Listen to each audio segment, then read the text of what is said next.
Yang tadi saya katakan, saya honorer, ekonomi pada waktu itu sangat terpuruk sekali. Gaji sekian, harus bayar cicilan motor, harus bayar listrik dan lain sebagainya. Kebetulan istri juga honorer, jadi saya terus memutar otak untuk mendapatkan penghasilan tambahan. Nah, kebetulan juga pada waktu itu saya sangat tidak punya uang ya, tidak punya uang. Saya berpikir, saya ngobrol dengan istri bagaimana caranya kita punya uang supaya bisa jualan seblak. Pada waktu itu saya mikir kemana ya, untuk ke mertua saya merasa malu, orang tua malu juga. Saya coba ngobrol ke temen, alhamdulillah temen berbaik hati, dipinjamkanlah uang kepada saya senilai 2.500.000. Untuk omset sekarang setelah 9 tahun berjalan itu alhamdulillah di rata-rata kan mungkin bisa sehari itu minimal 6 juta ya. Kalau dikalikan sebulan mungkin 180 juta, yaitu untuk hari biasa di luar hari raya dan hari libur-libur sekolah gitu ya.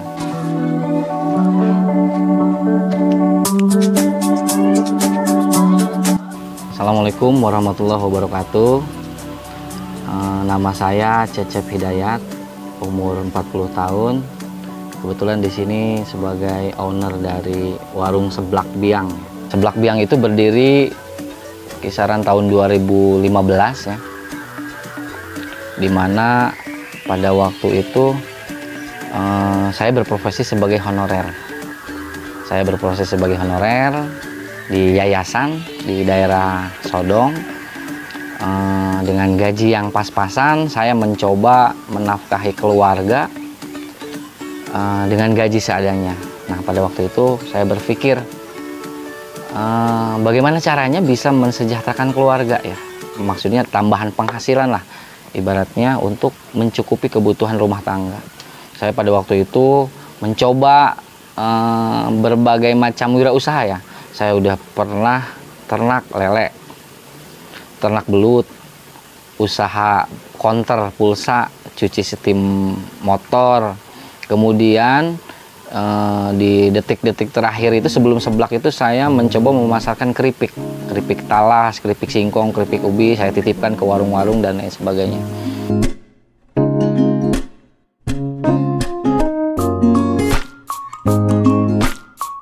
Nah, kenapa saya memilih seblak?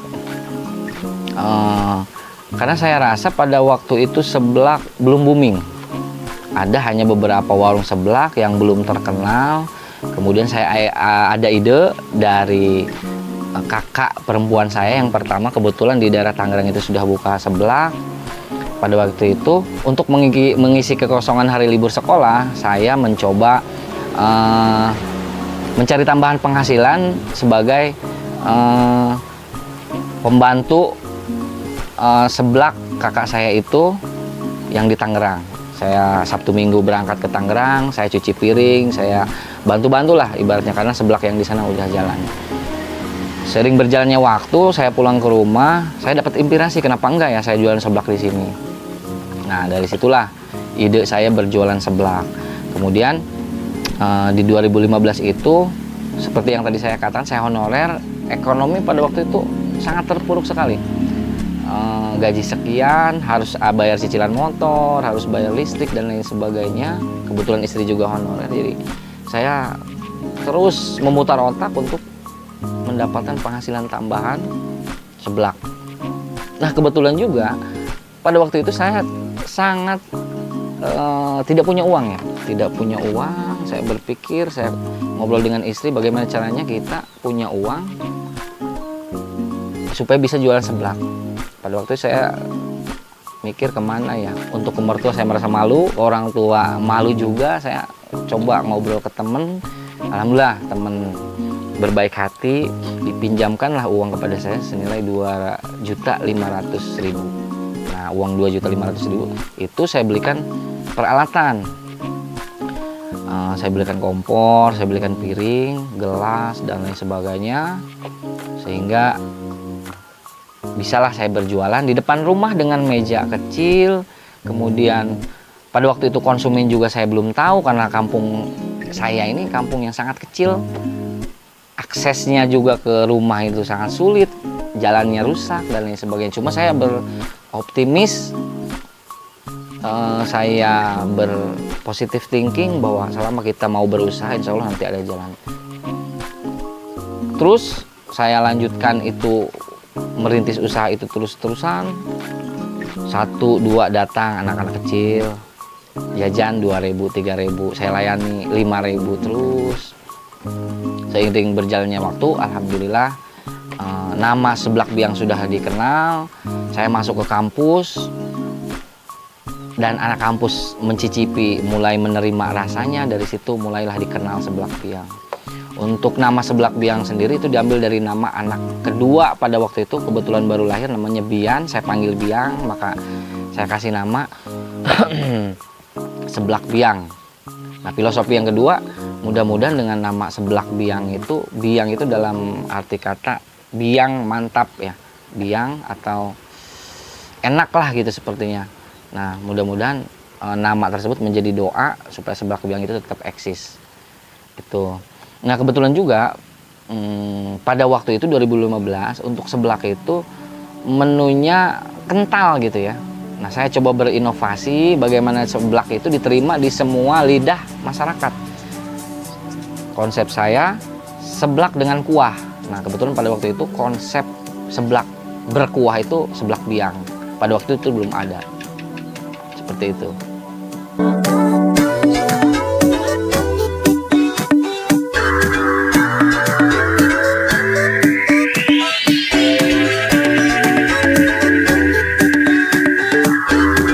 Untuk marketing, kebetulan pada waktu itu saya mengajar kewirausahaan ya di SMK itu. Nah, sedikit banyaknya saya membaca gitu ya, strategi kewirausahaan. Nah, saya mulai coba terapkan sedikit demi sedikit gimana sih marketing penjualan itu. Nah, kebetulan basic juga orang tua bukan pedagang ya, buruh tani kasar itu orang tua. Jadi saya benar-benar basic wirausaha itu tidak ada. Saya coba belajar bagaimana caranya seblak saya ini bisa laku gitu ya. Saya baca-baca, saya baca artikel, lihat YouTube dan lain sebagainya, sehingga alhamdulillah dari marketing itu bisa dikenal ke masyarakat luas di luar desa Talagasari ini. Seperti contohnya ketika ada pengunjung yang datang ke sini, saya bilang, "Teh, kalau misalnya nyeblak di sini, walau Seblak Biang, tag temen 3 orang nanti teteh gratis ya." Seperti itu contohnya. Ada juga yang gratis ongkir ketika ada konsumen yang minta delivery, saya kirim tanpa ongkir. Kemudian ada promo-promo lagi, misalnya ulang tahun hari ini gratis, seperti itu. Itu saya sudah coba terapkan. Ada juga misalnya anak yatim gratis, itu di awal-awal merintis itu saya terapkan strategi marketing seperti itu. Kemudian untuk konsep marketing lainnya saya terapkan konsep nyeblak dengan view pesawahan ya. Seperti ini pemandangannya pesawahan, karena saya pikir orang pengunjung seblak itu yang datang ke sini itu saya sajikan pemandangan yang lumayan adem lah, tidak bising dan lain sebagainya. Itu saya juga memperhatikan. Di tahun kedua itu saya coba buat saung-saung kecil pinggir sawah, terus ada gazebo dan lain sebagainya, itu di tahun kedua. Untuk karyawan saya menerapkan sistem bagi hasil ya, tidak menggaji, saya tidak menggaji, di mana sistem bagi hasil ini omset yang mereka dapatkan itu 25% untuk karyawan. Mau karyawan itu 2 orang, 3 orang atau 4 orang, tetap persentasenya 25% dari laba. 75% untuk saya, 25% untuk pengelola di warung.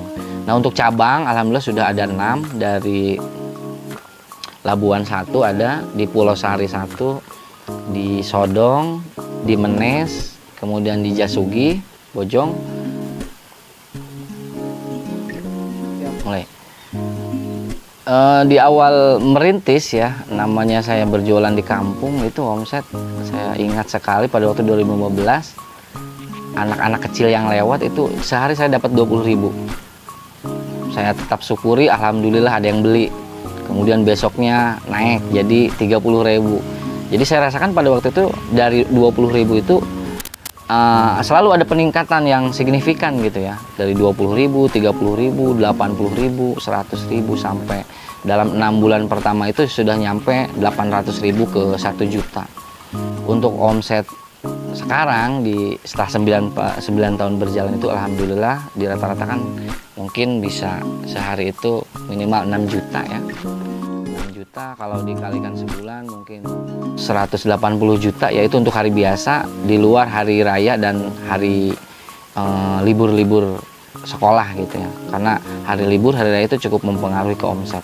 Suka dukanya banyak ya, namanya kita usaha merintis dari nol. Di awal merintis itu banyak cibiran dari tetangga, dari teman-teman gitu, kok jualan seblak di situ siapa yang mau beli, jalannya juga jauh dari jalan raya, jalannya rusak dan lain sebagainya. Namun saya coba tetap berbaik sangka ya sama Allah Subhanahu wa taala. Cibiran omongan-omongan yang kurang mengenakan gitu ya. Apalagi saya pada waktu itu laki-laki memasak, dan di sini di kampung image yang memasak itu perempuan. Jadi mereka taunya tukang seblak itu perempuan. Bahkan ada yang kaget, kok tukang seblaknya cowok gitu. Mereka ada yang balik lagi ketika saya yang masak, ada ibu-ibu yang mau nyeblak itu balik lagi, ada juga yang seperti itu karena ketidakpercayaan. Namun saya tetap istiqomah, continue terus buka. Akhirnya konsumen percaya, mungkin seblak saya sudah diterima oleh lidah masyarakat desa ini khususnya, dan umumnya ke lingkungan Kecamatan Saketi ini.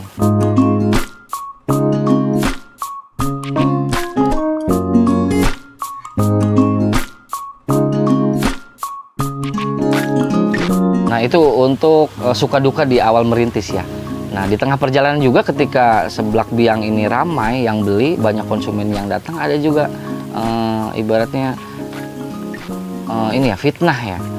Pada waktu itu ada YouTuber di daerah Menes, mereka bikin konten mistis. Nah di konten mistis itu saya lihat videonya ada yang kesurupan. Yang kesurupan itu ngomong bahwa dia itu kesurupan karena kiriman dari pemilik seblak biang. Kaget sekali pada waktu itu, rame. Saya konfirmasi coba ke YouTuber tersebut, alhamdulillah di mediasi oleh pemuda di daerah Menes tersebut, saya kumpulkan, saya musyawarah, saya pinta ininya, dan alhamdulillah mereka mengakui bahwa itu hanya konten belaka. Nah itu pada waktu itu timbul kekhawatiran saya, karena memang fitnah ini luar biasa menurut saya. Fitnah tentang tuyul-tuyul gitu ya, padahal lillahi ta'ala saya membuka atau merintis usaha ini lillahi ta'ala tanpa hal-hal mistis seperti itu. Untuk efek samping isu fitnah tersebut, saya upayakan tindakan secepatnya sebelum penonton YouTube itu membludak.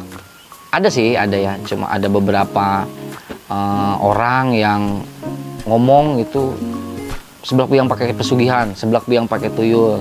Namun saya coba menuntut ke YouTuber tersebut agar dihapus. Kemudian saya minta video klarifikasi terkait video mereka. Alhamdulillah itu cuma sekitar 2 bulanan ya. Setelah 2 bulan berikutnya itu hilang, alhamdulillah.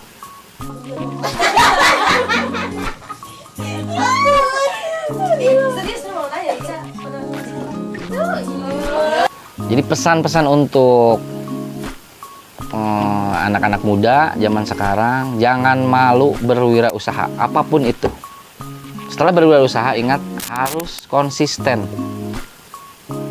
sebab konsisten itu kunci dari keberhasilan. Dan salah satu kunci dari